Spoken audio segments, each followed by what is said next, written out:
दिया। लेकिन जितने विरोधी दल के कार्यकर्ता हैं या फिर हैं वो डायरेक्ट ये बोल रहे हैं, ये एलिगेशन आप लोग के ऊपर लगा रहे हैं कि आप लोग पैड कार्यकर्ता हैं। इसका खंडन आप कैसे करते हैं? देखिए, जो लोग लगा रहे हैं, यहाँ सबसे अधिक अगर सत्तासीन कोई रहा है तो राष्ट्रीय जनता दल जी, रामगढ़ विधानसभा में।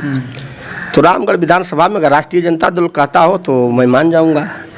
दूसरी बात, अगर बीजेपी कहे तो मैं देख लूँगा कि वो किस कोने से झांक रहे हैं। ऐसा नहीं है कि यहाँ हमसे कोई छुपा है रामगढ़ में। और अभी तक अभिषेक जी, राजनीतिक जीवन काल जब से मैं शुरू किया हूँ, अभी कोई माई का लाल ऐसा नहीं है जो कह दे कि आनंद सिंह पेड वर्कर बन के कहीं काम किए हैं। अगर कोई पेड वर्कर रहता तो इस तरीके से समर्पण नहीं देता। बांकेपुर में जिस प्रकार से आप लोग नामांकन के दिन में जिस प्रकार से जो बीजेपी के द्वारा, ये मैं कहूँगा, जो स्टेटमेंट आ रहे थे, जनसुराज के कितने कार्यकर्ता बोले कि वो लोग लड़ाई चालू किए थे, उसका बता सकते हैं जो नामांकन दिन हुआ था? देखिए, उस दिन तो हम लोग थे ही, हम तो सभी दिन थे। और वो दृश्य के एकदम मैं सामने था। वहाँ के जो बीजेपी के जो कुछ हुड़दंग लड़के हैं, जो टीम बनाई गई है बीजेपी में, वो झंडे के ही डंडे से मारना शुरू करते हैं लोग। और उसके बाद जनसुराज में भी हैं समर्पित लोग हैं, और लोगों ने उसका काउंटर किया। और मात्र एक ही बात थी, इन लोगों ने कहा कि चंदा चोर वापस जाओ। चालू किसके तरफ से हुआ था? चालू हुआ था बीजेपी की तरफ से शुरुआत। बीजेपी की तरफ? बीजेपी। और कल देखे नहीं हैं आप, 30 तारीख को प्रशांत जी को लोग कह रहे हैं वोट चोर। अब बताइए, वो आदमी घूमकर अपने कार्यकर्ताओं का हौसला बढ़ा रहा है, तो बीजेपी के लोग प्रशांत किशोर जी के सामने नारा लगा रहे हैं। और एक चीज़ मैं इसमें जोड़ना चाहता था अभिषेक जी, अभी आपने कहा, मैं जहाँ भी रहता हूँ या जिसके भी साथ रहता हूँ, बड़ी शिद्दत से और बहुत स्वाभिमान से, मैं जिसको छोड़ा हूँ, थोड़ा भी अगर स्वाभिमान पे मेरे झटका लगेगा, मुझसे कुछ भी करवा लो आप, जो चाहो। मैं समर्पित व्यक्ति हूँ पार्टी के लिए, लेकिन स्वाभिमान के साथ अगर खेला करेंगे आप कभी भी, तो मैं छोड़ने में बहुत समय नहीं लगता मुझे। 25 साल मैं मान गया हूँ कि एक श्रीमान के नेतृत्व में दिया हूँ।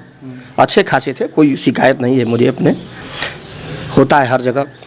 तथा कथित राष्ट्रवाद कि विकासवाद, इस बार बांकेपुर में किसकी जीत हो रही है? विकासवाद की जीत होगी। विकासवाद की इसलिए होगी कि अभी भी आप सोचिए कि वहाँ लोग बताते हैं कि 35 साल से ऊपर हो गए बीजेपी का वह बांकेपुर विधानसभा का नेतृत्व।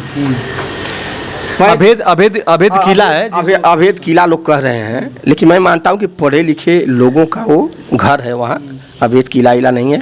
लेकिन अभी भी अभिषेक जी, अगर केवल 10 मिनट बरसात हो जाए, 10 मिनट, तो मैं बता देता हूँ कि बांकेपुर के रोडों की स्थिति है और गलियों की स्थिति कि आधा घंटा से ज़्यादा रास्ते बंद हो जाते हैं। अभी मैं इसी प्रश्न पे आने वाला था। आप लोगों ने लगातार वहाँ कैंपेन किया, 2006 से बीजेपी लगातार वहाँ पे रही है, तो वहाँ के विकास की दृष्टि किस तरीके से आप देखे हैं कि वहाँ पे विकास किस प्रकार से हुआ है? वहाँ की जनता कितनी खुश है बीजेपी के विकास से? देखिए, मैं वार्ड 21 में बहुत काम किया हूँ जी, यकीन नहीं करेंगे। वार्ड 21 में एक दमदम पार्क करके बना है, इसके पूरी पार्क के सामने है वो जगह।